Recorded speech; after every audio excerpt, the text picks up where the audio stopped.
न मन्त्रं नो यन्त्रं तदपि च न जाने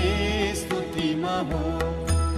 न चाह्वानं ध्यानं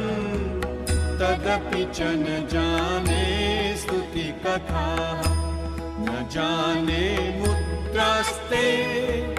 तदपि च न जाने विलपनम् परं जाने मातः त्वदनुसरणं क्लेशहरणम् विधेरज्ञानेन द्रविणविरहेणालसतया विधेया शक्यत्वात्